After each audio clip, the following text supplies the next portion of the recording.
Okay.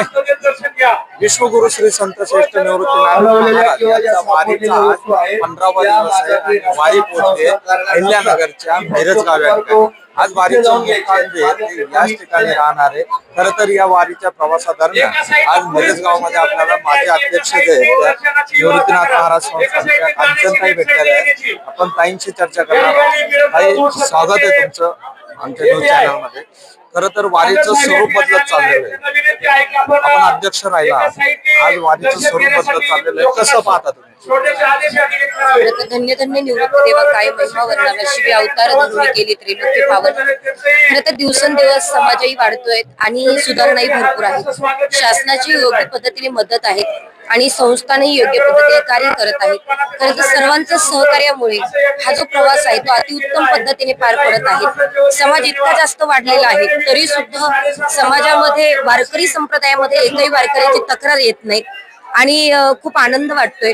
फक्त काही कधी कधी काल आळंदीच्या आपण पालखी सोहळ्यातली घटना बघितली, अतिशय मात्र त्या ठिकाणी दुःखद घटना घडलेल्या आहेत. म्हणून माझं तर दोघांनाही मात्र त्या ठिकाणी सूचना आहेत, विनंती म्हणा किंवा सूचना म्हणा, गाडी चालवणाऱ्यांनी सुद्धा व्यवस्थित चालवावी आणि वारकऱ्यांनी सुद्धा आपली साईड सोडून बाजूला जाऊ नये असं मला वाटतं.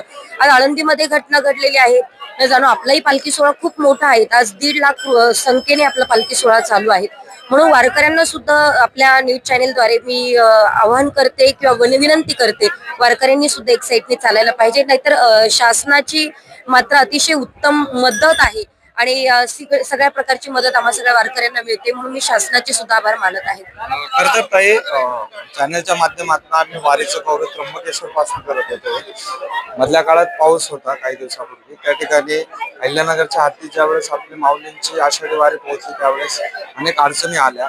त्या ठिकाणी चिखल मोठ्या प्रमाणात होता. पाऊस येत असल्यामुळे वारकऱ्यांची गैरसोय झाली, बऱ्याच ठिकाणी गैरसोय झाली आणि बऱ्याच ठिकाणी ग्रामपंचायतीकडनं असं सांगण्यात आलं की या वर्षी शासनाकडे नियोजन दिल्यामुळे, म्हणजे त्या जिल्हा परिषदकडे हे नियोजन दिल्यामुळे गैरसोय होते. ग्रामपंचायतकडे हा पूर्ण हिस्सा न आल्यामुळे किंवा नियोजन न दिल्यामुळे गैरसोय झाल्या. काय त्याबद्दल वाटतं? मला नाही वाटत, कारण अहिल्यानगर मध्ये मी स्वतः 2 दिवस तिथेही मुक्काम केलेला आहे आणि सगळे वारकरी माझ्या समोरच होते. मला नाही वाटत की कुणाची गैरसोय झालेली असेल, परंतु एखाद्या वारकऱ्याची गैरसोय झाली तर आपल्या घरातही खूप सारे पाहुणे आले की थोडी धावपळ होतेच. त्याच पद्धतीने मला असं वाटतं, वारकरी सगळे एकत्र जमल्याच्या नंतर 1-2 वारकऱ्यांचे जर हाल होत असेल आणि त्याचा कारण आपण जर प्रशासनावर ढकलत असाल तर मला नाही वाटत की शासनाने कुठली गैरसोय केलेली आहे. आणि अहिल्यानगर मध्ये आम्ही 2 दिवस राहिलेलो आहोत. अहिल्यानगरकर वासियांनी किंवा तिथले आमदार आमचे संग्रामभाई जगतापांनी सगळी व्यवस्था केली. ऑलरेडी भाईंनी सांगितलं की जिथे काही कमी पडेल तिथे मला सांगा, आणि आम्ही जिथे जिथे कमी वाटलं तिथे तिथे आमदारांना मात्र विनंती केली किंवा आदरणीय अक्षय दादा कर्डिले त्यांना विनंती केली. त्यांनी सुद्धा चांगल्या पद्धतीने सुधारणा केली.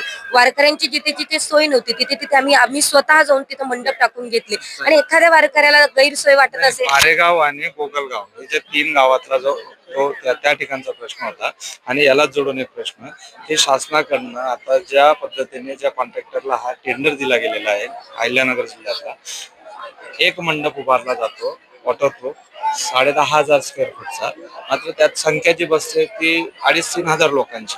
आपल्या वारीत सहभागी झालेले आहेत 30-40 हजार लोक. मग कुठेतरी असं वाटतं की गावातल्या लोकांचं असं म्हणणं असतं की आमच्याकडे नियोजन दिलं असतं तर आम्ही त्या पद्धतीने आम्हाला त्याचं नियोजनाचा आकडाही माहित असतो वारकऱ्यांचा, असं यातलं असं म्हणतो. ओके. गेल्या वर्षी आपण बघितलं तेव्हा प्रत्येक ग्रामपंचायतीकडेच आपण ते नियोजन दिलेलं होतं. परंतु या वर्षी जरी शासन करणार असेल तरी तुम्हाला हा जो एक मंडप दिसतोय तो एक मंडप नाही, तर आम्ही सगळे विश्वस्त मंडळ मात्र पालखी सोहळा यायच्या आधी आम्ही सकाळी पाहणी करून जातो. हा मंडप तुम्हाला एक दिसतोय पण तो एक मंडप नाहीये. बाजूला एक मंडप टाकलेला आहे, तो कदाचित तुम्ही बघितला नसेल पण तुम्ही बघून घ्या, तिथे एक मंडप आहे. अनेक ठिकाणी अनेक शाळा आपण मोकळ्या करून घेतलेल्या आहेत. शासनाने सगळ्या शाळांना सुद्धा सूचना केलेल्या आहेत की मग हायस्कूल असेल किंवा मात्र शाळा असेल त्या सगळ्या शाळांना रिकामं करा असं सांगितलेलं आहे आणि आपण शाळेच्या वर्गांमध्ये सुद्धा ती व्यवस्था केलेली आहे. म्हणून मला कुठल्याही पद्धतीने वाटत नाही की गैरसोय झालेली आहे. मी स्वतः वारकरी म्हणून आपण अध्यक्ष ज्या वेळात होता, ज्या काळात आपण अध्यक्ष होतात त्या काळात म्हणजे अनेक ग्रामपंचायतचे सरपंचांशी आमची चर्चा झाली. मागील काळात आम्हाला अशा कुठल्याही अडचणी आल्या नाही. गावाच्या कारभाऱ्यांकडे हा कारभार दिला होता. मात्र त्या काही अडचणी आता येताना दिसून येत आहेत. तुमच्या काळात खूप सुविधा या ठिकाणी मिळाल्या. हे बघा, मी अध्यक्ष असले काय आणि विश्वस्त असले काय, मी माझ्याही काळामध्ये एक वारकरी म्हणूनच सेवा करत होती आणि आता विश्वस्त म्हणून एक वारकरी म्हणून सेवा करते. कारण यापूर्वी ही विश्वस्त किंवा अध्यक्ष होण्यापूर्वी मी एक वारकरी वारकरी म्हणून माझा प्रवास तेव्हाचा सांगते मी तुम्हाला. मी 9 वर्षाची असताना वारी केलेली, आपलं सॉरी 9वीत असताना वारी केलेली. पण तेव्हा मी तुम्हाला सांगते वारकरी काय असतो हे मला माहिती. कुठंतरी भाकरी मागून खात होतो आम्ही, त्या भाकरी वाळवून खाणारे आम्ही होतो. तुम्हाला ही गोष्ट खोटी वाटेल, पण त्या गावागावातनं प्रत्येक घरातनं भाकरी यायच्या. मग त्या कदाचित त्या कोणाला कमी पडायचं, कोणाला जास्त पडायचं. जिथे जागा मिळेल तिथे झोपायचं. 1:45 वाजता रात्रीचं उठायचं, टँकर खाली आंघोळ करायची. त्या दिवसापेक्षा आत्ताचे हे जे दिवस आहेत ते अतिशय उत्तम आहेत. मग माझ्या कार्यकाळात म्हणा, अध्यक्ष कार्यकाळात म्हणा किंवा विश्वस्त कार्यकाळामध्ये म्हणा, पण या 5 वर्षामध्ये शासनाने जी काही मदत केलेली आहे ती वारकऱ्यांच्या दृष्टीने अतिउत्तम आहे.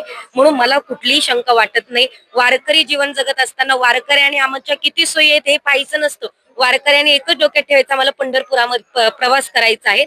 आणि जे असेल नसेल कुठल्याही प्रकारची तक्रार न करता वारकऱ्यांनी प्रवास केला पाहिजे. परंतु शासनाने जी काही मदत केली या वर्षी म्हणा किंवा इथून मागच्या वर्षी म्हणा अतिशय उत्तम केलेली आहेत. आम्ही वारकरी म्हणून कुठली तक्रार मी स्वतः तरी करत नाही. आपण बघितलं असेल की माझे अध्यक्ष आहेत कांचनताई. खरं तर ताईंचा प्रवास जो आहे तो इयत्ता 9वी पासून ताईंनी वारीला सुरुवात केली आणि ताईंचा प्रवास जो आहे तो आजही या पांडुरंगाच्या चरणी वारीचा प्रवास सतत सुरू राहिला आहे. कॅमेरामन तुषार टिपरे, कुशाल पाटील, अहिल्यानगर, मिरज.